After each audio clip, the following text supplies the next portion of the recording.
Eu vejo empresas que eu já fui e tem lá uma book, né, de governança. Né? A gente conversa com os funcionários e governança ali não tem. Tem um projeto de governança, pode assim dizer. Pode ter um projeto. Mas não tem mais do que isso. Porque as pessoas... Lideranças, às vezes, não só trabalhador, lideranças intermediárias, enfim, e até de mais alto escalão, não tem uma compreensão do que significa, do que isto é para a imagem da empresa, do que isso é para a produtividade, do que isso é para o bem-estar das pessoas, do que isso é para o risco psicossocial, para isso tudo, né? Para isso tudo, né? Às vezes é meio utópico, não, é bem real. A gente vê empresas que fazem isso e a gente vê... Resultados concretos. E os resultados concretos. Tu vê outra leitura, só um pouquinho. Essa empresa nem precisa de fiscalização, entre aspas, né? Porque, enfim, né? A segurança e saúde, ela tem uma parte ponderável, que a gente consegue quantificar, que a gente tem ferramentas, que a gente tem elementos, instrumentos, abordagem. E tem um imponderável. Né? Um imponderável. Na minha empresa nunca morreu ninguém. Um belo dia morre um cara eletrocutado. Mas eu treinei todo mundo em eletricidade, não sei mais o quê. É um imponderável, às vezes. Né? Às vezes a empresa tem tudo isso. Às vezes ela tem um bom treinamento e pode acontecer. Pode. Mas às vezes ela não tem ela tem um imponderável. E muitas das vezes, na maioria das vezes né? Pela minha história de verificar, investigar acidentes de outros que a gente troca experiências, é essa, né? Aquele acidente não foi um acaso. Aquilo estava... É só verificar os estudiosos, né? A sorte que evitou. Foi a sorte, foi, né? Deus trabalha aqui na empresa, tem, né? E assim por diante, né? Então, um pouco isso. E alguns não. Tem o imponderável, mas a gente precisa... É intangível. Intangível.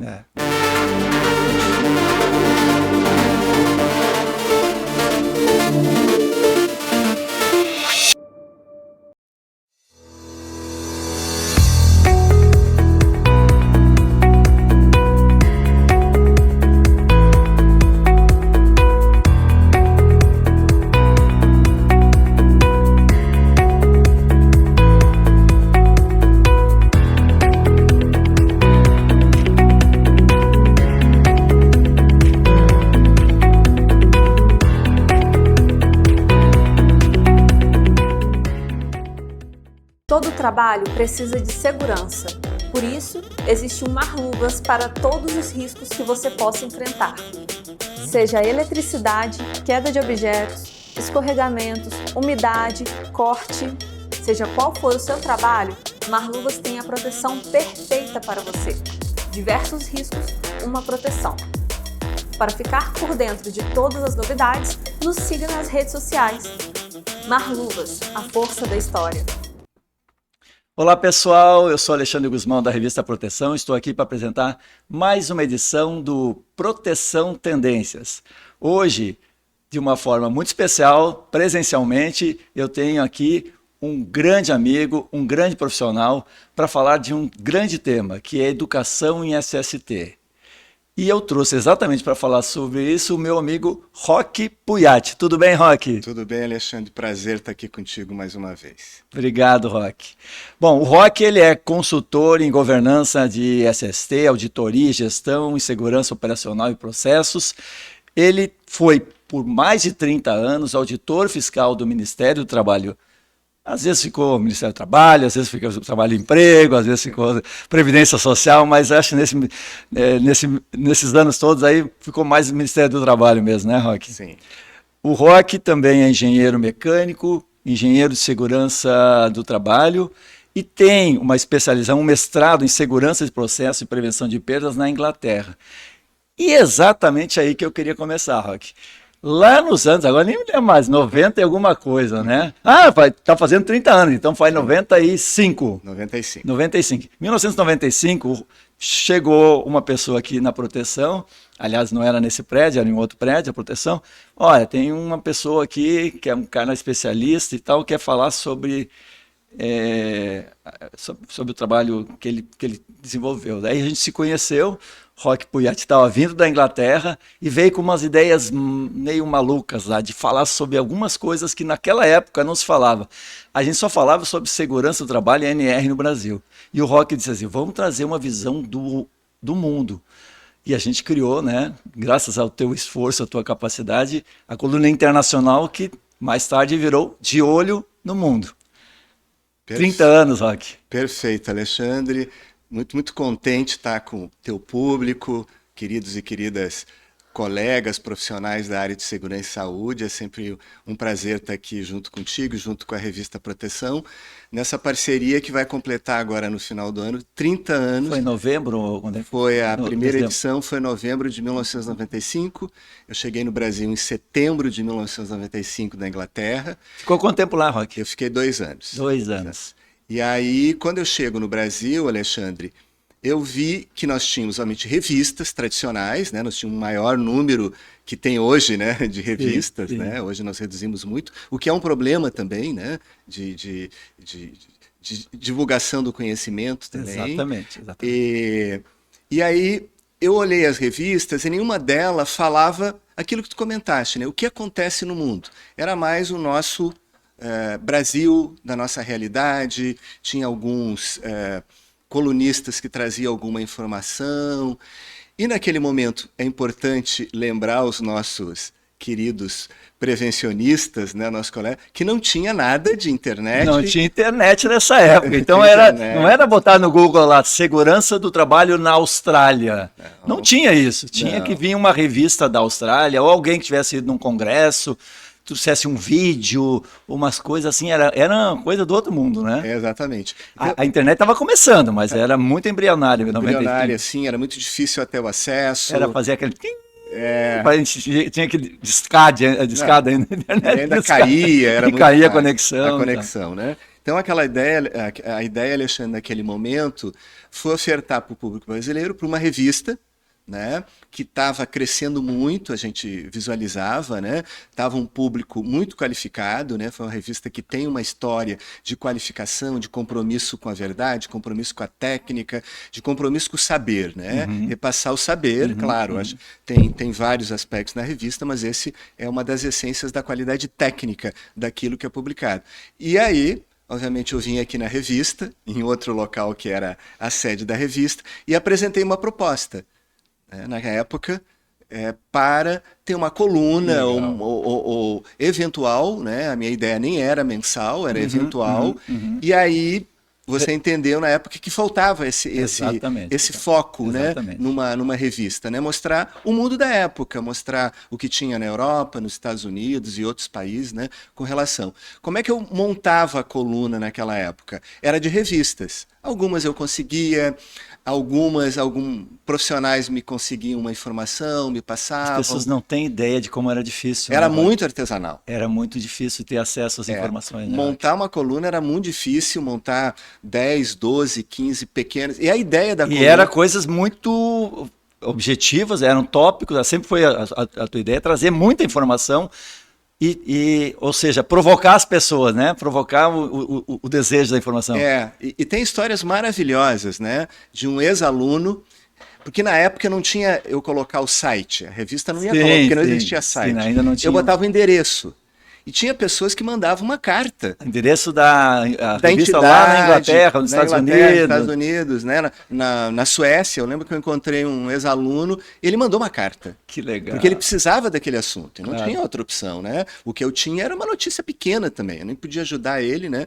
Porque a notícia ele mandou, e naquela época funcionava muito correio, né? Então, uma realidade que a gente trouxe, e foi a primeira revista internacional, coluna com uma lógica internacional, com uma perspectiva, com uma busca, com uma informação, né?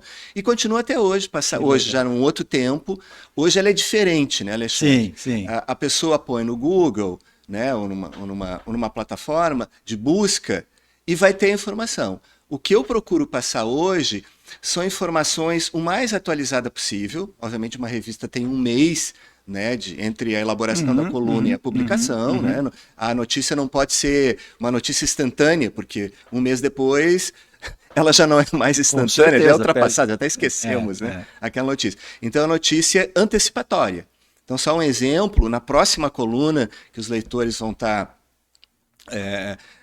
cultivando. A edição de março. A edição de março agora, vai falar de risco psicossocial, que é um tema mais atual, que é um tema, né? Então eu fiz uma pesquisa, então para isso eu tive que construir fontes. A fonte fundamental, e a gente alerta os professores, os estudantes, os prevencionistas, tem que ser uma fonte confiável. Tem que ser uma entidade. Então, as que eu coloco normalmente são entidades, né, com uma validação no meio técnico. Referências internacionais. Referências internacionais, como o NIOSH dos Estados Unidos, uma OSHA, o HSI da Inglaterra, né, o BAUA da Alemanha, os nórdicos, os australianos, né, enfim, o Safe Work da Austrália. Tem coisa muito boa, né, Roque? Tem muita coisa aí. E às vezes as pessoas começam a inventar a roda. Às vezes assim, alguém já escreveu alguma coisa maravilhosa sobre isso e as pessoas estão... e às vezes não sabem onde pesquisar. Acabam pesquisando, botando a busca na internet. Aí acaba caindo na mesmice daqueles os mais marqueteiros e às vezes o conteúdo está um pouco mais profundo para encontrar. Perfeito, Alexandre, perfeito. Nós temos a OIT, a OMS, né, essas entidades das Nações Unidas que têm muito material. Agora, também, às vezes eu tenho que avaliar, né? Eu tenho que avaliar quando eu coloco a atualidade, né? Claro, a atualidade. Claro. Eu também leio jornais internacionais. Nas minhas buscas eu procuro jornais, tem jornal inglês The Guardian, tem o New York Times, e aparece notícia extremamente interessante, às vezes jurídicas até daquele país, que é interessante comparar no Brasil. Uma grande condenação, alguma Exatamente. Até ponderar, eu sempre coloco o valor de multa, né? Sim. De vez em quando o valor, quando é uma multa na Inglaterra, sei lá, 50, 100, 200, 500 vezes mais que no Brasil, para mostrar, né, a preocupação, o valor que por essa sociedade dado para esse assunto, né? Você erra, você tem que pagar caro. Claro, né? Claro. No Brasil, lamentavelmente, a gente acaba vendo os valores das penalizações no mundo do trabalho muito baixas, aquém, né? De uma responsabilidade, né? De um ensino, de aquilo ser um aprendizado para que outros, né? As empresas às vezes preferem pagar a multa do que fazer as coisas. É uma realidade não adequada. Então, neste processo, a gente está há 30 anos, vamos comemorar esse final de ano. Vamos tomar um champanhe para Vamos abrir um champanhe aqui na revista, né? Muitas pessoas verificam, porque é uma leitura muito fácil, não é um artigo, eu não sou um articulista. Sim. É uma coluna que eu pego e daqui a pouco, aquela notícia muito rápida, isto me interessa. Aí hoje tem o site, então eu quero, porque a notícia é dirigida, assim, é coisa de 4, 5, 6 linhas. Opa, eu, em função de demandas, né, dos nossos queridos assinantes da revista, me pediram, você estudou no exterior, dá umas dicas. Então tem sempre uma notinha de estudando lá fora. Que legal. Que aí eu vejo, se eu quero fazer um mestrado. Não, tem um mestrado na saúde, na próxima vai ser um mestrado em engenharia de segurança na Holanda. Um mestrado de higiene ocupacional, de medicina, de prevenção de incêndio, cursos técnicos. Portugal, por exemplo, é um país muito fácil na questão do idioma, né? Ajuda, né? Do idioma, e você pode fazer um curso online em Portugal, eu citei várias vezes. Na Argentina, né, nós temos coisas assim que têm similaridade. Então, a coluna é de utilidade pública, vamos assim dizer, né? Eu não expresso o meu pensamento como um articulista, né? Que expressa, né, a sua experiência. O meu caso é mostrar caminhos pro assinante, né? Olha, eu quero isso, eu vou olhar, agora deixa comigo. Agora eu vou atrás, e aí, enfim, hoje fica tudo mais fácil, né? Com os meios digitais que nós temos, as plataformas. Roque, né? tu acho que tu teve uma questão visionária, né? Foi um visionário, porque assim, há 30 anos atrás tu já tinha essa visão de mentoria. Ou seja, de auxiliar as pessoas a dar alguns caminhos. Não é escolher o caminho, mas é assim, tem alguns caminhos aqui legais e tal. E hoje, os veículos de comunicação, na verdade, uma revista como a Proteção, ela nada mais é do que uma mentoria. Porque, se a gente for analisar, tudo que a Proteção divulga, de uma certa forma, já está disponível na internet, de um jeito ou de outro.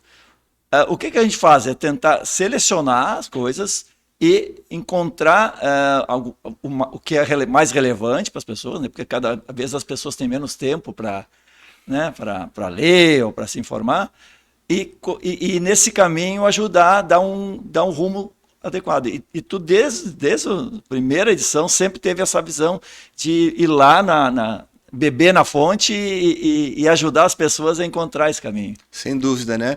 É uma informação rápida, Sim. né? Uma informação rápida. A pessoa vai olhar, né, os vários itens que constam da coluna, as várias notícias, né, de forma bem rápida, e ele vai avaliar. Me interessa. Esse assunto que eu estava buscando, esse assunto que eu quero. Hoje já tem o link, né? Então para ele facilita. Alguns eventualmente pedem mais algumas informações para a revista, né? Alguma coisa específica. E outra coisa, é um incentivo também para brasileiro estudar lá fora. Tudo bem, nós temos, né? Eu sempre, aí eu vou fazer uma propaganda, mas é uma propaganda que vale a pena. Eu cito os cursos da Organização Internacional do Trabalho e da Escola de Turim. Dezenas e dezenas de brasileiros foram alunos, né, na Escola de Turim da OIT, que é uma organização internacional sem fins lucrativos. É só você paga lá os custos, enfim, não tem objetivo, né, remuneratório, mas procurar um conhecimento, né? E outros vão para acadêmica. E lá é internacional, não é coisa de italiano, é coisa de mundo, né? Então, os melhores profissionais do mundo vão lá para aprender ou para ensinar em termos de vários assuntos importantes. É muito bacana que tem profissionais de trabalhadores, tem profissionais de governo, tem profissionais acadêmicos, tem profissionais consultores que já fizeram os cursos da OIT em Turim, né, da escola da OIT em Turim, que é o Centro Internacional da OIT, né?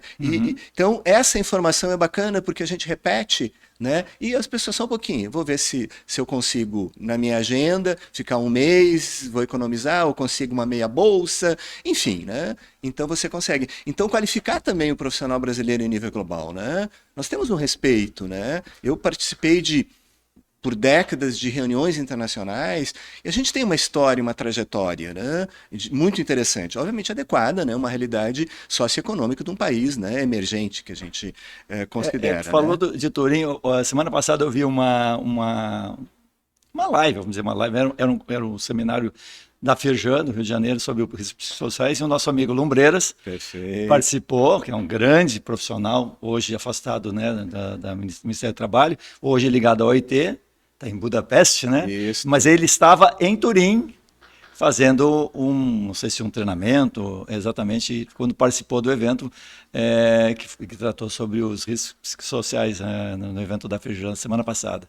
E o Lumbreiras é um desses especialistas aí que foi para o mundo, né? Sem dúvida, é um belo de um exemplo. Outros profissionais, nós temos gerações. Fica difícil a gente citar nomes, porque tem muitos, né? Sim. A gente acaba, né? Como muita atual, gente, né? Muita gente boa, né? Muita gente foi para o exterior, e alguns ficaram, e outros voltaram para o Brasil, enfim, né? Uma outra coisa também na coluna que eu procuro destacar é lembrar algo que foi importante para a área de segurança e saúde, ou foi importante para o mundo, né, da prevenção. Os grandes acidentes, né? Então, o Bhopal completou, né, o ano passado 40 anos. Que são sempre citados nas tarefas de acidentes ampliados, vai falar em Bhopal, Iron, né? Isso, esses grandes acidentes, né? O Golfo do México, México. Sempre tem, e é importante a gente resgatar, não, esse ano aconteceu, né, fechou 20 anos, não sei, né? Essas datas, e eu procuro mostrar que os países fazem. Uma outra que eu sempre coloco, né, é o 28 de abril, o Dia Mundial, né, em memória das vítimas, e o Dia Mundial de Segurança e Saúde pela OIT, né? Então, lembrar essas datas, lembrar eventos também que são marcantes, né? E onde brasileiros podem participar, e hoje em dia, talvez assistir por online, né? E hoje em dia está mais fácil, e até qualificar, né? Eu acho que é uma oportunidade muito grande dos profissionais brasileiros, né, que puderem, né, fazer cursos online, tem até mestrado. Hoje em dia está muito fácil, né? É muito fácil de fazer cursos, até em Harvard, em universidades de renome, né? Claro, presencial você adquire... melhor, né? Mas dá para fazer também. Mas dentro de uma realidade, de uma expectativa e de uma possibilidade... Economicamente é muito mais fácil. Muito mais fácil, você tem um aprendizado, depois quem sabe você vai, fica uma semana... né, nessa universidade, ver lá com o professor, né, não precisa ficar o tempo todo, porque na realidade a gente tem umas vertentes, tem um acadêmico que ele vai estudar, ele vai se aprofundar, ele vai mergulhar, essa é a ideia do acadêmico. E tem o profissional que é mais amplo, ele quer para conhecimento, quer para ser prático, ele quer para o mundo real. Né? Ele quer para o mundo de desenvolver coisas que ele possa aplicar a curto prazo, uma abordagem, né, de uma metodologia, por exemplo, de uma área, né, um tipo de amostragem, Então, são coisas mais. Então, há várias vertentes na educação, né? Tem alguém que é acadêmico, quer fazer um mestrado, quer fazer um doutorado, um pós-doutorado, etc. E tem aquele que quer para o momento mais, para sua carreira, né? Ele é consultor, ele está numa empresa, a empresa me liberou 30 dias. Eu vou aproveitar alguma coisa que eu posso fazer em 30 dias, né? Online ou no próprio exterior, né? Ou uma feira para conhecer novos equipamentos, né? Hoje as feiras internacionais elas estão muito interessantes. Eu estava lendo os materiais, eu sempre tenho que ler, né? A minha vantagem, quem escreve uma coluna de olho no mundo, né? Tem que ler o coisa que está acontecendo no mundo. Então eu acompanho. Atualizado. Me obriga, né? Me obriga a ser atualizado. Então, as feiras, novos EPI com nanomateriais, por exemplo, a tendência, né? Materiais que você está trabalhando um produto químico, com um produto químico, ele pega na tua roupa, a roupa muda de cor, faz uma reação e você já sabe que teve, né? Então, enfim, né? Aquela coisa que era invisível se torna visível. Visível, porque né? é um risco, a área química tem esse problema, esse né? problema. Então, você tem N tecnologias interessante. hoje, né? Então, para o leitor, né, da coluna, tá vendo, opa, né? E, claro, obviamente a coluna é uma página, o objetivo dela não é uma revista, uma página. Não é um livro, é uma coluna mesmo. É uma coluna para... Sim, mas ao longo de 30 anos são... Sim, muita gente já foram, né? Muito conteúdo que a gente tem, né? Eu acho que isto qualifica a segurança e saúde do Brasil, né? Que legal. O Brasil, acho que se qualifica. O Brasil, a gente tem uma leitura, Alexandre, né? Talvez interna, né? Que a gente olha, comparar com... A gente tem muita coisa. Eu tive a oportunidade, tu citou Lumbreiras, né? Por quase 2 décadas, participei de reuniões internacionais, enfim, né? Construir o GHS, né? Que é rotulagem e ficha de produtos químicos. Sim, a tua participação no Ministério do Trabalho não se resumia às ações regionais, do trabalho que você desenvolvia no Rio Grande do Sul. A tua atuação foi sempre muito importante em grupos de discussão de normas, então, e todo esse trabalho, a questão da questão da área química, do setor todo de rótulos e tal, tu teve uma participação muito importante nesses grupos. E a gente trouxe para aqui para o Brasil. Só para dar uma ideia, assim, o quanto a gente tem valor, o Brasil, sobre o GHS, a questão do Sistema Globalmente Harmonizado de Classificação Rotular de Produto Químico, que a gente teve, eu e vários outros brasileiros, de oportunidade do Ministério do Trabalho, Fundacentro, outros, Ministério da Saúde, Inmetro e outros, né? A gente foi o primeiro país latino-americano dos Estados Unidos para baixo. Só o Canadá tinha, tá? Vou pegar os Estados Unidos, que não é latino, mas também estaria envolvido, uma legislação que nós revisamos, a NR26, lá em 2011. Né? Então, essas coisas que a gente tem que participavam ativamente em comitês internacionais para discutir normas internacionais também. Internacionais, tem colegas que estão na ISO, em proteção respiratória. Então, é essa questão. A gente diríamos, tem uma cultura forte de segurança também. A inteligência brasileira, vou chamar assim, as pessoas, ela é muito boa. Claro, a gente não tem estruturas, né? Estruturas de apoio, estruturas financeiras, de estar fazendo grandes trabalhos, mas a gente procura traduzir isso para a realidade, né? Então, gerações, né, de profissionais fizeram isso bem antes de mim e outros continuam fazendo, né? O que é muito bacana, né? E a coluna tem essa proposta, né? Mostrar coisas do mundo que acontece, que não é maravilha também. Eu ponho notícia dos Estados Unidos, da Inglaterra. Lá não é só flores, também tem problemas, às vezes, muito parecido com os nossos, e a gente acha que é só aqui que acontece. Empresas cometendo graves erros, esquecendo ou decidindo não fazer determinados investimentos e acidentando ou adoecendo trabalhadores. Isso é uma coisa universal, né? E faz o quê? Eu acho que umas 2, 3 edições, eu citei uma matéria da Inglaterra, de uma revista, mostrando trabalhadores com silicose. Imagina na Inglaterra ter silicose. E eram vários trabalhadores. Estava morrendo, estava no hospital. Eram 2, um estava morrendo e o outro ia visitar, ele estava também internado. Então, a gente tem que entender também que há coisas super interessantes e há também dramas, né? Que a gente tem que também fazer as análises e compreender que não é perfeito, né? Que tem esse país do problema. Deixa eu fazer agora um outro gancho que eu queria já a gente começar a falar um pouquinho sobre uma outra coisa que que paralela à tua atividade de auditor fiscal e depois de consultor, mas sempre foi muito forte na tua carreira, que é o teu lado professor, o teu lado de educador, né? E há quantos anos, né? É um aprendizado sempre. Não, mas assim, o que eu queria resgatar é a evolução que nós tivemos, né? Desde os anos 80, 90, e a gente mudou um pouquinho a forma de enxergar muitas coisas.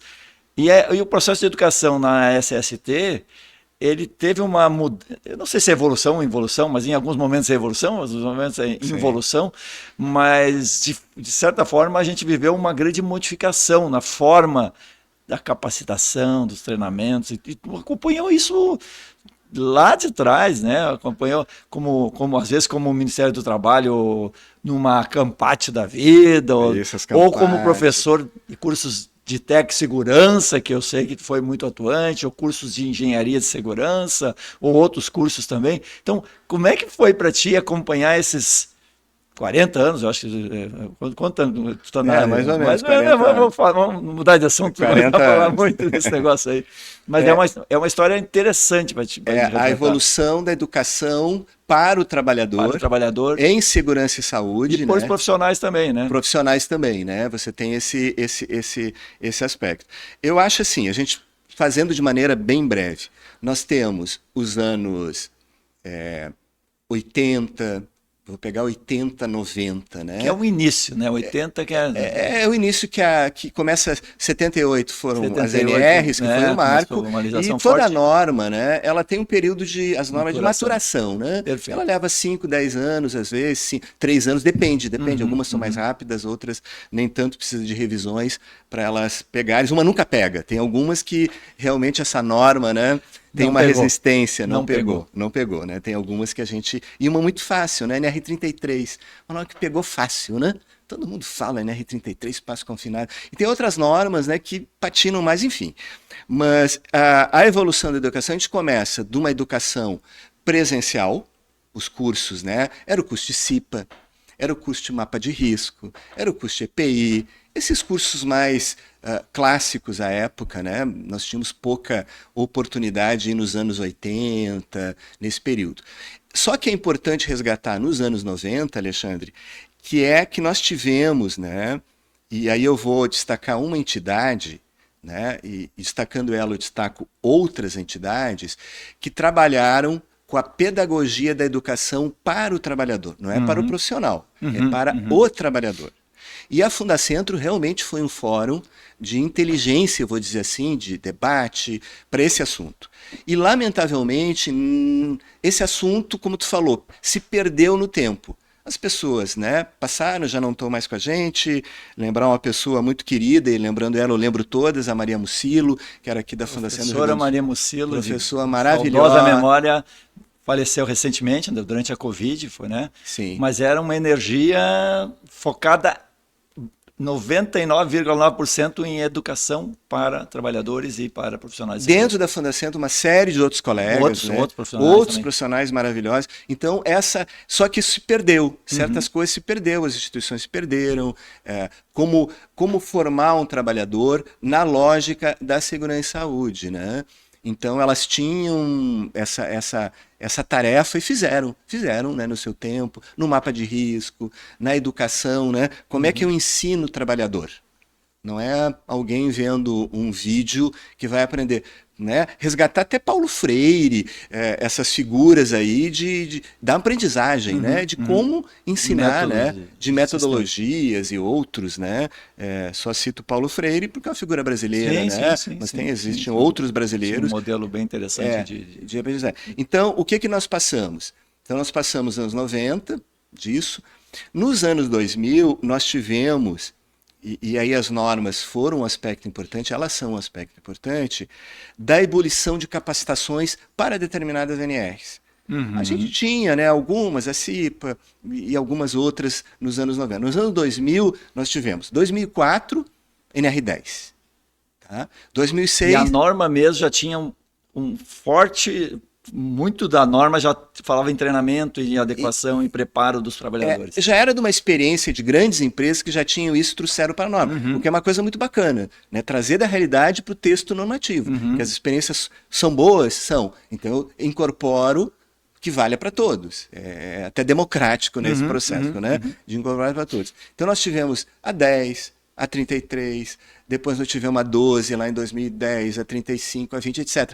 Então essas normas trouxeram, né, a necessidade de formar o trabalhador brasileiro para segurança e saúde, entre aspas, né? Uma formação, uma capacitação, às vezes maior ou menor, ou às vezes uma informação, uma coisa mais objetiva, né?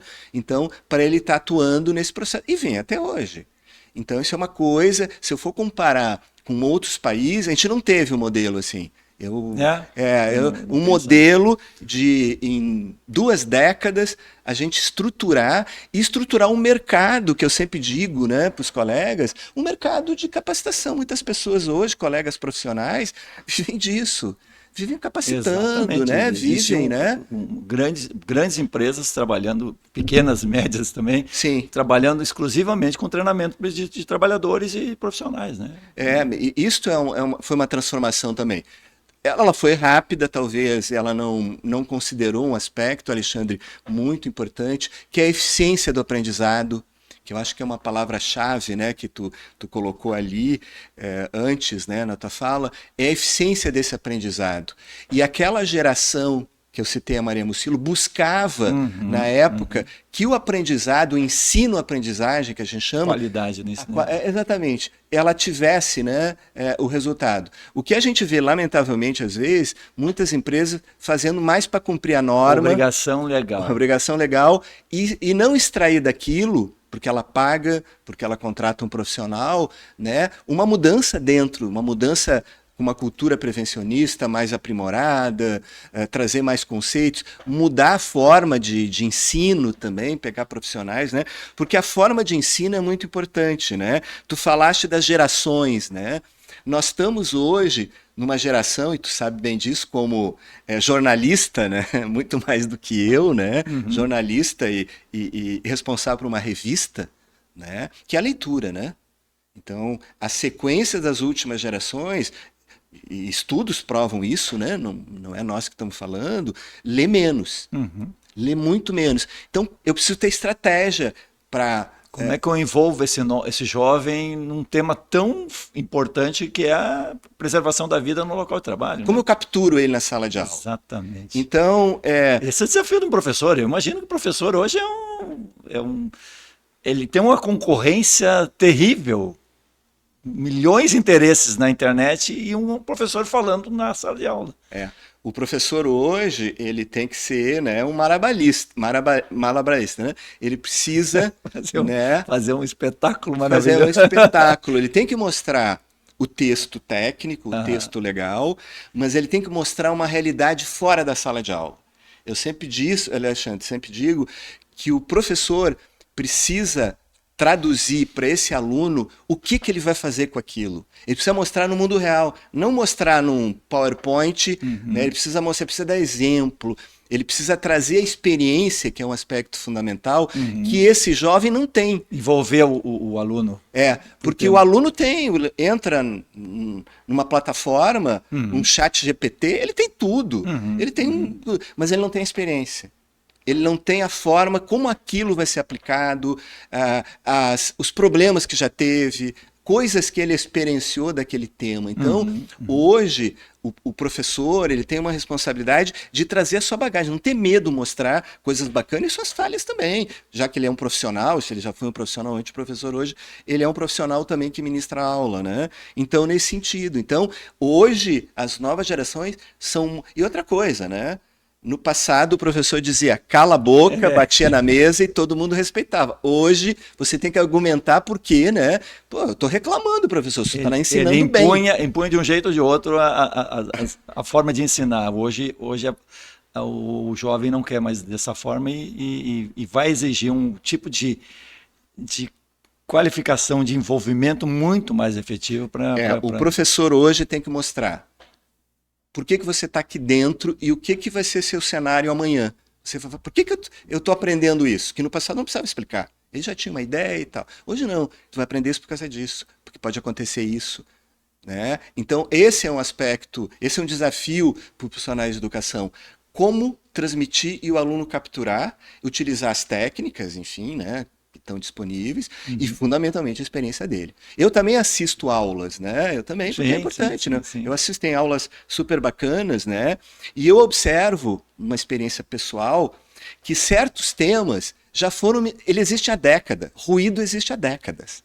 É a forma que ele ministra, é a habilidade que ele tem para passar aquele conhecimento, as ferramentas que ele usa para passar aquele conhecimento e a confiança do aluno na experiência dele.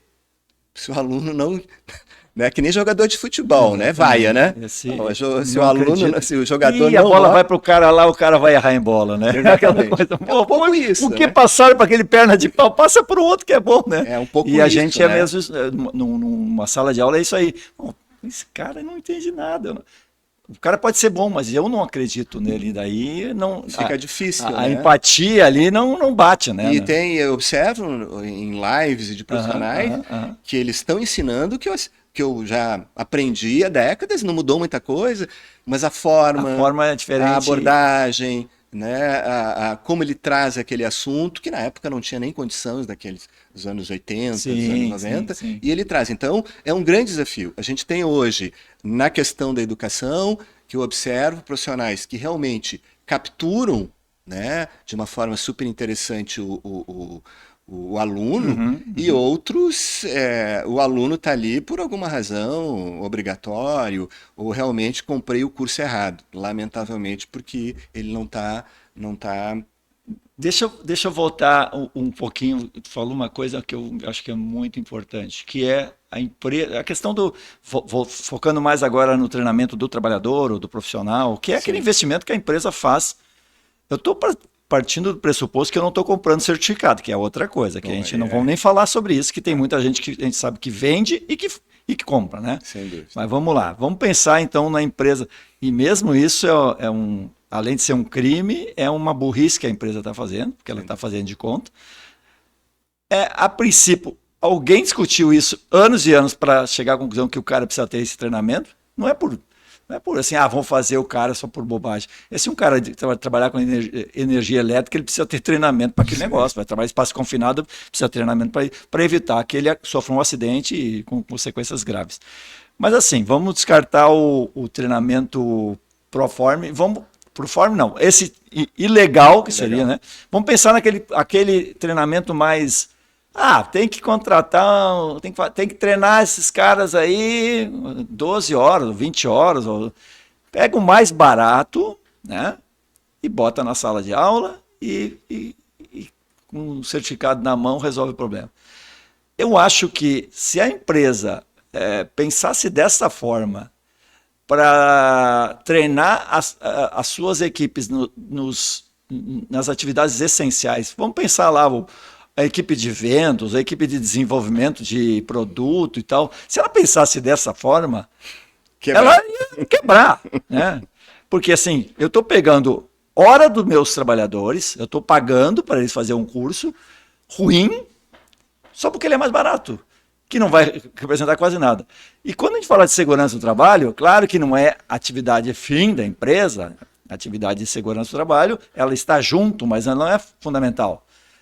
Mas se eu pego essa visão de assim, vamos qualificar, vamos pegar, não precisa ser o cara mais caro, mas um cara que realmente vai conseguir, um cara que eu estou falando obviamente um treinamento, uma empresa, um sistema. Se eu investir em qualidade, eu vou valorizar o valor da hora do meu trabalhador, né? Porque eu estou tirando ele da atividade para fazer aquele treinamento, e eu vou pagar um pouco mais do que eu pagaria, e eu vou ter um resultado infinitamente melhor. Então, essa visão que muitas empresas têm, infelizmente, de fazer jogar para fiscalização e tal, é botar dinheiro fora, né? Quando eu poderia potencializar e usar, inclusive, esses treinamentos como motivação. O trabalhador se sente motivado. Se ele conseguir entender aquilo que tu falou bem, se ele conseguir entender o processo, que aquilo ali tem a ver com a minha vida, vai melhorar a minha segurança, o meu desempenho, eu vou, pô, que legal, a empresa está, né, apostando em mim. Ao passo que se eu botar o cara a fazer um treinamento lá, eles, esse treinamento aí é uma porcaria, essa empresa também não, só contrata gente ruim. Então, é uma coisa que vai totalmente contra o espírito de uma empresa que tente ser o mais busque de qualidade, produtividade e resultados. Tu falaste sendo várias coisas importantes, mas eu vou destacar algumas, né? A empresa vai na internet, vou pegar um exemplo, né? Tem o curso, sei lá, da NRX e tal, ela compra. Primeiro, ela não sabe se o curso é aplicável à empresa dela. Eletricidade. Daqui a pouco a empresa dela é de baixa tensão e o professor só fala de alta, ou o contrário, né? Ou o contrário. Então, aquele aprendizado vai servir muito pouco para aquele profissional. Ele não é adequado àquela atividade da empresa, né? Não é adequada. Então, é um aspecto. Então, alguém que procura treinamento, como procura um produto, né? Quando a gente vai comprar, a gente quer um produto adequado à nossa casa, eu quero tal consumo, eu quero tal dimensões, etc. O treinamento também tem que ser assim. Eu preciso ter um menu, né, vou chamar, de critérios que eu quero desse treinamento. Pode ser dado por uma instituição mais simples, por uma mais qualificada, isso independe, né? Mas eu preciso estar com isso formatado. Tá? Então é o ponto de partida, é comprar um treinamento que sirva para a minha empresa. Bom, se eu quero atender, o profissional conhece aquela área, né? Conhece ele, se é um de alta tensão. Daqui a pouco ele é um profissional que só trabalhou em baixa tensão, né? Conhece muito pouco de alta. Não, eu preciso de um trabalhador de alta tensão ou relacionado, sei lá, a outra área. Então, é o primeiro aspecto. É um aspecto importante e tal. Segundo aspecto, ele vai em sala de aula. No final do curso, o que normalmente acontece, se faz uma avaliação. Perfeito. Uma avaliação os cursos fazem, perfeito. Mas o ideal, na lógica do ensino-aprendizagem, é eu falar com ele depois, 2 meses depois. Aplicar um questionário para ele. Como é que foi aquele curso? Não usei nada. Eu não usei nada. Daquilo que a pessoa falou, eu não usei nada. Sim, sim. Por quê? Foi maldade? Pode ser maldade. Ou o curso não estava adequado àquilo que eu preciso. Sim, sim. Então isso aí não acontece normalmente. São raros exemplos que se avaliam um tempo depois. E é simples. É muito simples. Alguém vai... Né, um profissional vai fazer esse tipo de trabalho. Então, a eficácia da aprendizagem também, ela é muito importante. Essa é uma forma muito simples. Muito simples, tem outras formas, né? Mas muito simples de você avaliar, né, esse aspecto, né, de como aquele treinamento, né, seja EAD ou não. Pode ser EAD também. Né? Quando a gente trabalhou na revisão da... Tem muita gente que acha que ED é ruim e presencial é bom. Pode ser o contrário. Exatamente. Pode ser o contrário. Pode ser, mas pode ser o contrário, exatamente. Porque o EAD ele é bom... Se ele tiver foco, tiver, né, isso que você está falando, adequado às pessoas, ele pode ser bom. Não, eu já vi no mercado um EAD que se aplica, vou pegar o setor elétrico que eu falei, desde uma pequena subestação ou os quadros até uma usina, quase usina nuclear. Não tem isso, não existe um treinamento disso. Talvez na introdução falando, mas na prática, porque os treinamentos são focalizados, né, para os setores. Então a gente tem que ter esses cuidados, mas esse cuidado não tem. Aí a gente vai fazer a avaliação. Normalmente os treinamentos são contratados por RH. Normalmente, né? Empresas têm setores de treinamento, mas não é a grande parte que tem uma estrutura, que tem um menu, né? Que você vai dar uma aula, você sabe, pô, que estrutura é essa aqui, e vai encaixar direitinho o teu expertise naquilo que a empresa quer. Né? Tem empresa que o RH ou a própria segurança, às vezes, precisa treinar esses 10 aqui, mas quem? Tem um aqui que ministra. Não pode ser assim, né? Porque é uma coisa que... Educação é o resto da vida, né, Alexandre? Educação não é aquelas 8 horas, 16 horas. É capturar aquilo para que sirva, né? De exemplo, de boa prática, de postura, de cultura, né? É isso que a gente vê que as empresas, né? Eu já vi empresas, e podia ficar falando 1 hora aqui, de exemplos, né? A empresa, estamos preparando uma cultura de segurança. Estamos com uma cultura e tal. Aí, não vou dar detalhes aqui, eu fiquei vários meses auditando. Aí eu vou fazer uma prova para os trabalhadores, bem simples. Eu elaborei 5 questões de espaço confinado, uma ridícula e as outras mais difíceis. Levei na minha pasta, né?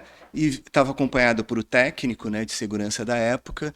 Levei algumas canetas. Trabalhadores de espaço confinado. De espaço confinado. De espaço, então Eles já tinham treinamento. Eles tinham que ter conhecimento. Perfeito. Aí passei esse questionário rápido. Tá?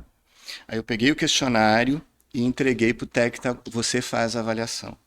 Teve que refazer uma atualização para quase todos. Porque o treinamento era aqueles treinamentos não adequados àquela realidade da empresa, não aprofundava naquilo que ele utilizava de espaço confinado. Então, espaço confinado mata pessoas. Exatamente. É um absurdo. Não tem, tem coisas que são mais, né? Um curso dissipa tudo bem, mas espaço confinado mata uma pessoa. Espaço confinado, eletricidade, máquinas, trabalho em altura, inflamáveis. Não pode brincar, né? Não pode brincar, não pode. Não pode brincar. Não pode brincar nenhum, mas tem alguns que é mais... O resultado trágico é muito maior se não for feito com um mínimo de responsabilidade. Né? Nesse contexto, Alexandre, eu não vou dizer empresas pequenas, mas a Fundacentro tinha muito forte isso, e outras também, mas vou citar a Fundacentro, já cito todas aqui, né? Que é um projeto pedagógico. A querida Maria Mucilo, ela sempre falava isso, a gente assistiu várias aulas dela, precisa ter um projeto pedagógico adequado àquele público. Né? Uma forma de ensino adequado. São trabalhadores da construção civil semi-analfabetos. Sim. São trabalhadores estrangeiros. Tem que conhecer com o que eu estou falando, senão eu vou falar a grego. Linguagem que eu vou falar, eu vou falar moitão. Às vezes ele sabe alguns termos, vou falar termos muito específicos, né? Decibel, sei lá o que eu vou falar, decibel, o cara vai saber, o cara nem viaja. Então, focalizado isso. As entidades empresariais têm um papel também importante, né? De ensino, né? Senai, Sistema S, né? De trabalhar a educação, mas a educação ajustada às realidades, né? De um trabalhador da agricultura, né? De um trabalhador da construção civil, de um funcionário, né? Do setor de hospitalar. Tem umas lógicas diferentes. Então, a educação, ela transforma. Talvez seja educação, coisa transforma. Mas tem que transformar o trabalhador também porque ele tem. Então não adianta ter uma placa de estamos trabalhando com cultura de segurança se a cultura não vem na base, né? Se o ensino, se o treinamento que é ministrado... É só discurso. Daí. É só discurso, é só aquela plaquinha, nós fazemos eventos, fazemos slide, eu vou falar, eu vou citar o cara internacional, né, que fala disso, ele cita um exemplo, mas agora não preciso ir no museu. Na minha carreira profissional, eu sempre dizia uma coisa, eu quero conversar com as pessoas, com os trabalhadores, com os técnicos, porque eu vou entender com o gerente. Né? Eu atuei muito em parada de manutenção, em overhaul, atuei muito na minha carreira, 20 anos, com queridos colegas auditores. Eu só conversar, eu sempre pedia o engenheiro de planejamento da parada, porque ele sabe o que é o planejamento, eu preciso falar com ele, porque vai doer para ele.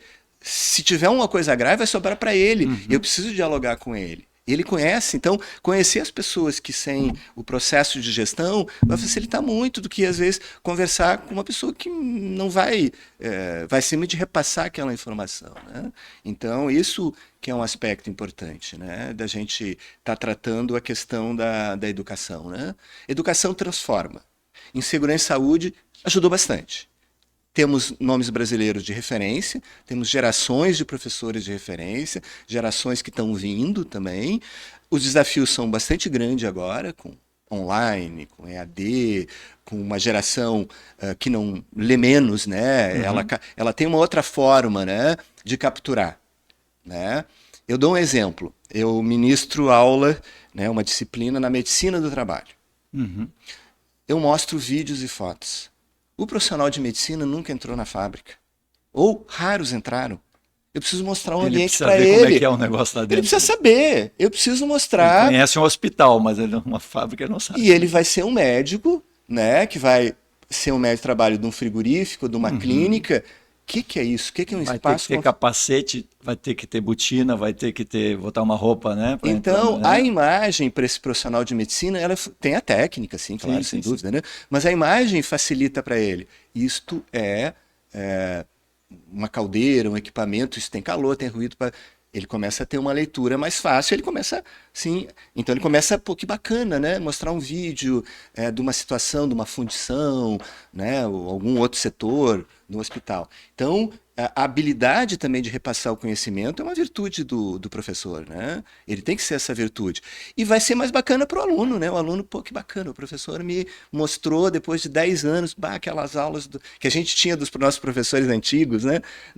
Que bacana, ele me ensinou, né? E hoje eu levo esse aprendizado. Então, isso é um desafio constante. Educação é um desafio constante, novas gerações, né? E a proteção está nisso, né, Alexandre? E exatamente o que eu queria te perguntar. Agora, nós temos um projeto que tem a tua coordenação técnica, né? E graças a essa tua experiência de vivenciar isso, a gente fez uma parceria de focar, que é o projeto Proteção in Company, né? Que é exatamente encontrar a solução. Você falou, falar para o trabalhador, né? Mas a gente tem que falar para o universo da empresa, né? E esse me parece ser, assim, eu acho que um grande diferencial desse projeto. Eu fiquei encantado que a gente começou a conversar, começou a viajar no projeto e a tua visão, né, de ouvir a empresa antes de, né, de oferecer um curso específico, entender a dor da empresa, entender a necessidade da empresa e fazer isso muito customizado, né? Então, basicamente, o que é o projeto Proteção in Company? É a proteção que há muitos anos faz cursos presenciais e por muito tempo fez algumas experiências solicitada por empresa. Precisamos de um curso assim, né? A gente está agora deixando de atender a demanda no sentido de ser apenas receptivo para também ser propositivo de soluções, né? Então, em parceria com o Roque, que é o coordenador desse projeto, a gente desenvolveu então uma metodologia, né, de como a empresa ao demonstrar interesse, ela é abordada, como ela... Conta um pouquinho dessa história aí, de como é que você vê a parte, digamos, dessa qualificação de processo, que eu acho que isso vai impactar diretamente lá no resultado, que é na provinha que fizer 2 meses depois, o trabalhador realmente ser impactado, porque senão o resto é botar dinheiro fora, fazer treinamento que não serve para nada. Sem dúvida, sem dúvida. A ideia foi dessa história, né, dessa experiência de conversar com muita gente, desse aprendizado, né, de outras pessoas que eu já citei aqui, enfim, né, de traduzir isto num projeto. Traduzir num projeto de uma instituição, Revista Proteção, que tem uma credibilidade no mercado, tem o respeito, né, tem uma história, uma trajetória, né, de confiança, né, de feiras, de outras coisas, né, que trazer nessa parte da educação. Então a ideia é estar trabalhando, né, com as empresas que tiverem interesse em algo muito dialogado com a empresa, não é de prateleira. De prateleira tem no mercado. Não é algo, né? Eu não vou comprar, prateleira tem, a proteção não vai concorrer, porque não é. É um tipo de forma de educação, de capacitação, de orientação, depende, né? O que a empresa quer, tá? Voltada para aquilo que ela precisa, ou às vezes, Alexandre, ela não sabe que precisa. Não sabe que precisa, mas precisa. Mas precisa. E a gente entra ajudando, eu e outros profissionais, né? Na medida, olha, eu quero isso. Bom, é um assunto que eu não domino. Então, vamos procurar no hall de especialistas, de consultores, de profissionais, de articulistas, que tem um domínio para a gente, junto com essa pessoa, a gente montar, junto com a empresa, uma abordagem perene. Olha, eu quero que aquele assunto os trabalhadores fiquem tempo lembrando na cabeça. Então, a gente tem que montar uma estrutura, né, pedagógica, e se necessário a gente vai trazer o pessoal da educação, vai depender, né? A gente tem que avaliar cada caso, no sentido de aquilo valer a pena para a empresa. Ela vai investir? Ela vai investir, mas vale a pena, né? Vai valer a pena, porque não é, né, pela minha experiência, que eu vi assim, né? Tem empresas que terceirizam capacitações. Eu vou dar exemplo, né? Até hoje no meio da consultoria. E aí eu fiz uma auditoria de uma outra parte e coube a mim olhar. Aí eu vi o vídeo que ela ensinava para a empresa, que tinha, e eu conheci a empresa, porque eu fiz várias auditorias, né? Isso aqui não é da tua empresa aqui. E a empresa pagava caro de um curso que alguém ia ministrar, uma série de cursos, né, de integração e tal. Não tinha cara de empresa, o CEO da empresa não participava do curso. A primeira coisa numa mensagem de um curso desse modelo é o CEO, o diretor, dizer... Qual é a cultura da mesa? O que eu quero que vocês saiam daqui de dentro? Cara, não precisa estar presente. Pode ser um vídeo dele, né? Olha, nós queremos... Sim, sim. Porque aí só um pouquinho, os caras eles vieram, né, dentro. A empresa está envolvida, não é uma coisa que mandaram fazer, faz lá e tal. Não, só um pouquinho. É de corpo e alma mesmo. É de corpo e alma. Cara, os CEOs e os executivos não têm tempo em todos os cursos. Mas eles fazem... Uma mensagem. Uma mensagem de 3, 4... Esse curso é importante para a minha empresa, esse curso é relevante, a gente tem tais preocupações, a gente quer evitar acidentes, doenças, etc, etc. Ele passar a mensagem. São raros que a gente vê isso, né? Então, a ideia do Proteção in Company, do treinamento, é essa. É um curso discutido com a empresa, seja ele legal, seja ele obrigatório ou seja outro, né? Um parênteses aqui, o que eu vejo, conversando com muitos profissionais que a gente conversa da área, nós vemos assim de mercado, vou dar uma estimativa, sei lá, 70%, 80% são obrigatórios. O resto e tal. E curso para gestão, para os gestores, é 1%, olha lá ainda. Não precisa fazer com o gestor um curso de uma semana, 2 horas, 1 hora, mostrando para o gestor o que ele precisa pensar, um CEO, né? Então, essas questões. E o voltando ao Proteção in Company, é uma proposta diferente, uma proposta com trajetória, com história, com conhecimento. É uma história, né, que a empresa vai estar adquirindo essa história, trazendo ela para dentro, com umas referências melhores que nós temos no país. Ela também pode indicar pessoas e conversar junto, né? Exatamente. Conversar junto. Né? A ideia não é um curso, só um pouquinho. Tu tem um curso de proteção respiratória? Não, só um pouquinho. A gente não vende curso de proteção respiratória. A gente vende um projeto para a sua empresa de proteção respiratória. Vamos conversar? Vamos. A norma fala isso. Você tem isso? Então, só um pouquinho. Então, o nosso curso tem que descer um degrau. Sim. Se eu não tenho nem isso... Falar o universo lá que na minha prática não é perto daquilo, eu estou dando um tiro no pé, né? Ou eu formo multiplicadores, sim. Que é uma coisa também, eu formo multiplicadores, dou uma boa bagagem para eles, profissionais que já têm uma experiência, e aí eles multiplicam, depois a gente vê outras coisas no futuro. Mas assim, não pode ser aquela coisa, né? Vendi o curso. Tá bom, vendi o curso. E daí? O que vai ser? Não vai resolver o problema. É a dor da empresa. Aquilo que tu falou bem, eu acho que a gente tem como uma prática, assim, o RH vai fazer, ou área de treinamento e tal, mas eles não são especialistas na área de segurança do trabalho. Né? Então, e muitas vezes eles vêm, eu tenho que fazer um curso, e eles sabem pouco. E a nossa proposta, que tu está colocando muito bem, é exatamente aprofundar essa discussão antes da contratação, e não depois que contratou, meu amigo, daí o curso está lá e tal, tudo bem, vai realizar, mas tem que pensar antes, fazer um planejamento do foco das coisas, porque daí a gente pode escolher determinados professores mais adequados a determinadas necessidades, diferente de outros, né? Então, o que serve para uma empresa pode não servir para outra. Então, se um cara é especialista, vamos lá, setor elétrico, você falou, um cara é alta tensão, o outro é de baixa tensão, e eu vou trazer um cara que é alta tensão para um problema que é lá do... É tomada que eu tenho lá, não tem um rede... de alta tensão. Eu vou fazendo agora, vem um cara lá, o melhor especialista do mundo, mas ele é o melhor, a sumidade, mas eu estou falando uma coisa que é super dimensionado para aquela equipe, eu tenho que falar do terra lá na tomada, lá do juntorzinho. Então isso, o cara do treinamento, o cara do RH, muitas vezes não se dá conta. Eu tenho que fazer um curso, né, da NR10, tá? Mas tem que mas qual é o meu problema? Então, se nós estamos falando, obviamente, se tem um SESI estruturado, a gente bota o SESI para conversar com o SESI também, fica mais fácil e tal. Mas muitas vezes o SESI não está na mesma... Né? Aquilo é uma coisa, um departamento separado. E a ideia geral é a gente trazer para a empresa esse conceito. Nós temos que fazer uma discussão sobre isso. É maravilhoso esse projeto e algumas experiências que eu ministrei cursos e alguns colegas para universidades corporativas.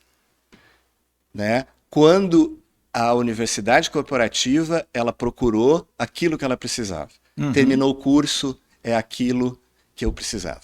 Essa que não é dito pelas pessoas que participaram, tempos depois continuou, porque a gente mantém contato, é isso que eu precisava. Eu não queria burocrático, eu queria um curso, como tu falou, para um vendedor. Eu quero que ele saia, Entendeu? né, vendendo bem, tendo estratégia. Eu quero que o trabalhador também tenha estratégia em gerenciar o risco que ele tem. Sim.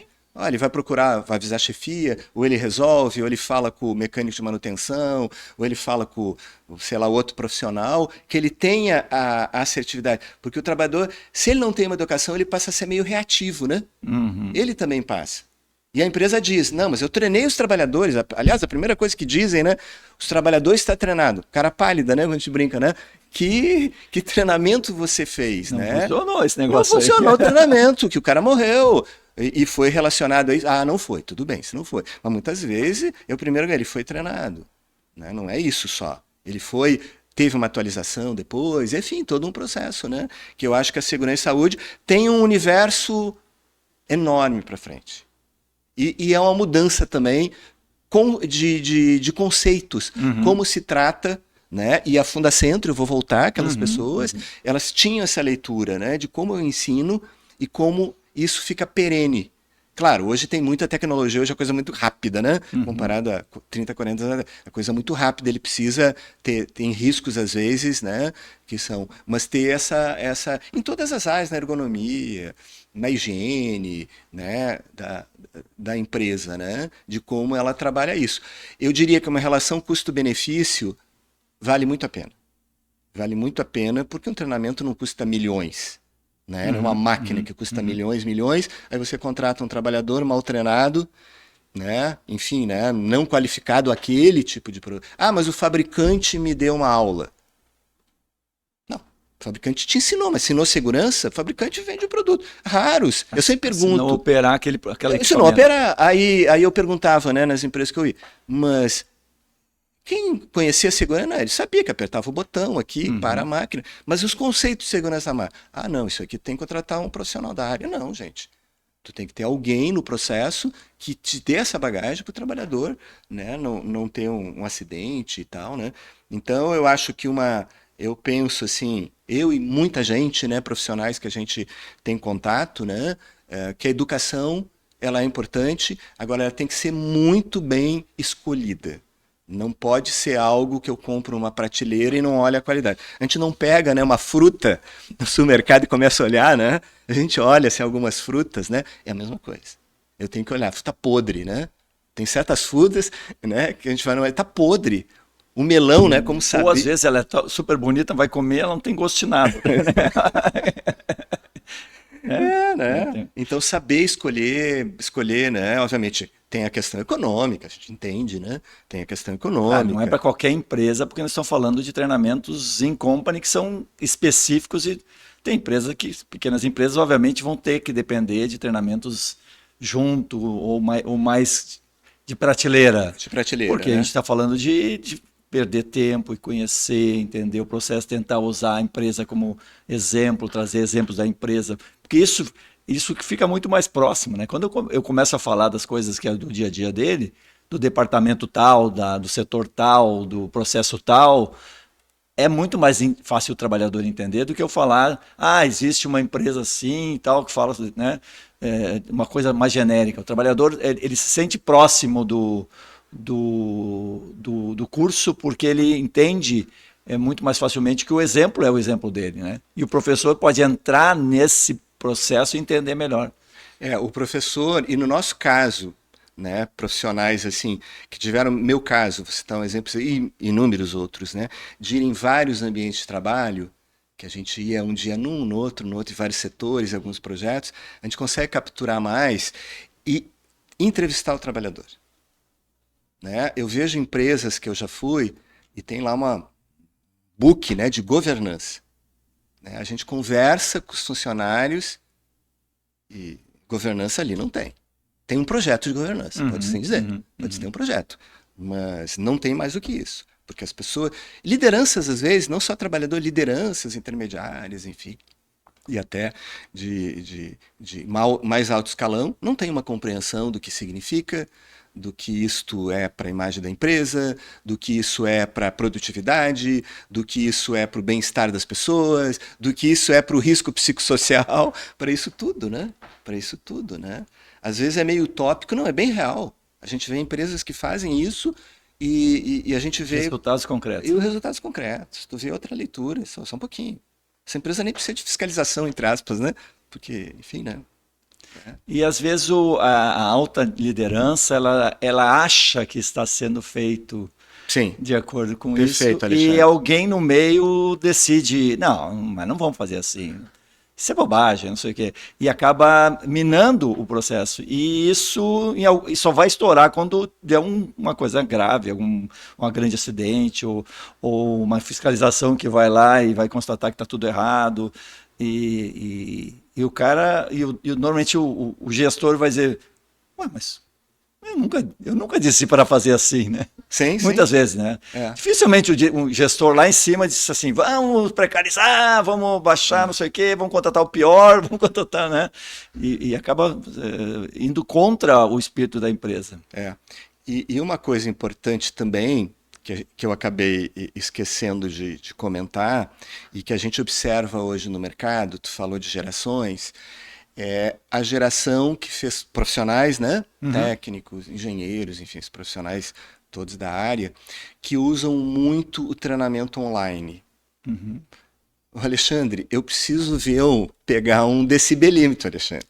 Eu preciso pegar alguma coisa para ver. Alguém vai me mostrar, tudo bem, se o curso tem híbrido, ele tem teórico e prático, aí perfeito. Eu não tenho dúvida, é uma forma de ensino equilibrada, né, em muitos aspectos, muito boa até. Tá? Mas eu não posso passar 2 anos numa sala de aula não, na frente do computador e não conhecer o equipamento, não conhecer, nem saber como pegar. Segurar, pegar. Eu estou citando um exemplo, podia pegar outros exemplos, né? Sim. Em outras coisas. Mas assim, as gerações estão realmente se qualificando. Não que o anterior era bom, não é isso que está em jogo. O anterior tinha suas fragilidades, mas o aluno via, o aluno, né, tinha mais essa dependendo, né, da escola, seja tipo de escola, né, tinha visitas. Eu sempre fui um fã. E o contato com o trabalhador também, que eu acho que é fundamental. Ouvir uma coisa que um curso, o cheiro daquela empresa não dá para sentir o barulho até daria para ouvir, mas o cheiro, o calor que as pessoas estão lá, é outra coisa. Isso só uma experiência real vai te dar. A dor das pessoas, o sentimento, o prazer, a alegria, né? Às vezes a gente acha que é ruim, mas as pessoas estão vibrando, tu vê o brilho no olho da pessoa lá dentro da produção, ela gosta daquilo lá. Então, é tanto para o bem quanto para o mal, no sentido, né?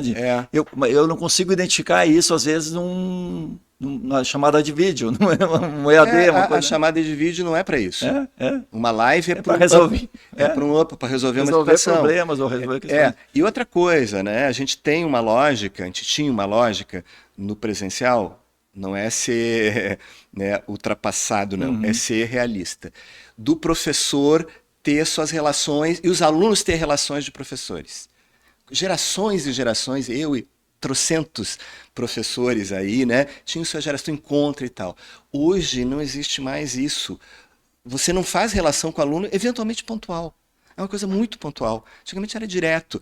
Então, os cursos, simplesmente, só online, nós estamos formando gerações, né? Alguém vai fazer um estudo um dia, e eu noto, assim, uma percepção pessoal, enfim, não é científica, dessa separação, dessa conexão do professor com os alunos, a presencial. Tem que ter algum curso, em algum momento, os professores juntos. Até aquela hora do cafezinho, né?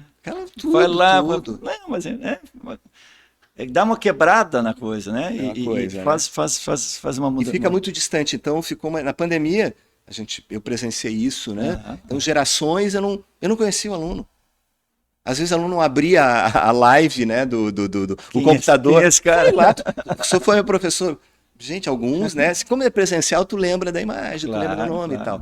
Então, tem que ser revisitado. As escolas que ministram, tem que ter uma parte. Mas se for para um profissional já de um status de pós-graduação, até entendo, porque ele já tem um foco também, né? Um foco. Um foco mais e ele assim. tem já uma formação, então é mais tranquilo. Agora, formações mais básicas, eu diria assim, né? Ele precisa ter. Eu posso ter um curso de técnico de segurança, beleza, ter em AD uma parte, e eu tenho a presencial. EAD outra parte, presencial. Não precisa ser né? 100%, 100% presencial, você, mas... o programa pedagógico que vai definir, Uhum. né? O programa pedagógico vai definir. Então, nós vamos ter X aulas, essas aulas são fundamentais, sejam presenciais, né? Então, eu acho que a educação também precisa avançar em segurança e saúde. Talvez ela esteja muito mercantilista, né? Fica assim, eu preciso vender curso, tem... Quanto é que tem o curso? R$100, 150. Não é isso. A gente não está... Né? Enfim, né? Eu acho que dá para ter uma remuneração. Vender por quilo daqui a pouco, né? Tem uma porque balança, tantos quilos de curso aqui. não é por aí, né? Eu acho que a gente não vai avançar. É verdade. A gente não vai avançar. A gente precisa fazer uma reflexão. Eu acho que os debates falam muito pouco sobre isso. É. Eu participo de vários eventos presenciais, agora Sim, tem sim, mais. sim. E talvez gerações de educadores em segurança e saúde não estão aparecendo. Uma geração se foi, que eu citei, e geração muito qualificada, muito estruturada, estudou para isso, e são poucos. Eu diria assim, poucos que se dedicam hoje a ver esse processo de melhoria, que é fundamental. Em outras áreas você tem muito mais, né? Na área de segurança e saúde, eu acho. E o projeto, né, do Proteção in Company é isso, né? É um projeto diferente, é um projeto, né, estruturado para uma realidade da empresa, não tem interesse, ó, se não for, né, Alexandre? Não tem, a proteção não tem isso que você quer. Pronto, né? Vamos para outro, né? Vida que segue, né? Nosso objetivo é fazer um trabalho de apoio às empresas, né, de uma coisa que elas não são especialistas, né? De prospectar no mercado pessoas boas, mas a gente entra na empresa para conhecer o que ela precisa. Não é só, eu preciso de um cara para fazer um curso assim. Alguém que vai para atender essa norma. Não, mas peraí, qual é o seu problema? Então a gente vai muito mais aprofundando o que a empresa precisa para ter um resultado, senão fica uma coisa muito pouco aprofundada. Teve uma empresa que comprou um desses cursos, foi até da higiene ocupacional. Eles aprenderam, enfim, né, os que participaram e tal. Mas o que foi ensinado, às vezes, 2, 3 horas, para o profissional foi ótimo. Para a empresa não, porque ela não tinha nada daquilo. Sim, sim. Interessante, então não tem isso. Serviu para o profissional, que é bom, pelo menos para o profissional, mas para a empresa foi um investimento que não vai ter um retorno... Não, a curto prazo nenhum. Podia ser pegar essas 3, 4 horas... e investir nisso. Eu não tenho aquilo. Os alunos adoraram, claro, né? O aprendizado e tal, para minha carreira e tal, mas para a empresa zero. Eu não tenho esse problema. Mas estava no pacote, né? O pacote, não, só um pouquinho, isso aqui eu não quero.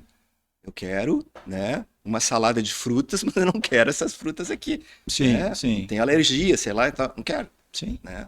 É um pouco isto, né? Então, in company é aquilo que eu preciso e aquilo que eu espero. Né? Com alguém ajudando a ter essa... Alguém ajudando, inclusive, a explicar, porque às vezes a empresa não sabe bem o que ela precisa. Também. Porque, como é obrigatório, porque assim, voltando o curso de treinamento de vendas, a empresa sabe, eu quero vender mais. Ok, o que eu preciso fazer mais? Pega um cara que vai... Tá. Agora, segurança é uma coisa, é cultura, é mais complexo, né? Então, às vezes, fica mais difícil. E às vezes a empresa não sabe bem como, eu preciso ter essa solução, mas eu não sei bem o que eu quero. E dela vai para o mercado e fica lá e... pega esse aqui, deve ser bom. Tá, então, e às vezes não é tão bom assim. A segurança e saúde, ela tem uma parte ponderável, que a gente consegue quantificar, que a gente tem ferramentas, que a gente tem elementos, instrumentos, abordagem. E tem um imponderável. Né? Um imponderável. Na minha empresa nunca morreu ninguém. Um belo dia morre um cara eletrocutado. Mas eu treinei todo mundo em eletricidade, não sei mais o quê. É um imponderável, às vezes. Às vezes a empresa tem tudo isso. Às vezes ela tem um bom treinamento e pode acontecer. Pode. Mas às vezes ela não tem ela tem um imponderável. E muitas das vezes, na maioria das vezes né? Pela minha história de verificar, investigar acidentes de outros que a gente troca experiências, é essa, né? Aquele acidente não foi um acaso. Aquilo estava... É só verificar os estudiosos, né? A sorte que evitou. Foi a sorte, foi, né? Deus trabalha aqui na empresa, tem, né? E assim por diante, né? Então, um pouco isso. E alguns, não. Tem o imponderável, mas a gente precisa... É intangível. Intangível. Né? Não tem, como é que eu quantifico, né? Roque, eu queria te agradecer, então, por esse bate-papo, a gente Prazer. falar sobre esse tema tão importante, que é a questão da educação em SST.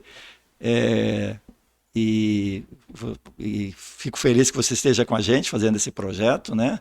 Eu acho que é um projeto vitorioso que vai fazer a modificação de, de culturas, né, de contratação. Não é nem cultura de segurança que a gente não vai, né, mas da forma de contratação de treinamentos. Eu acho que esse é um papel que a gente vai fazer.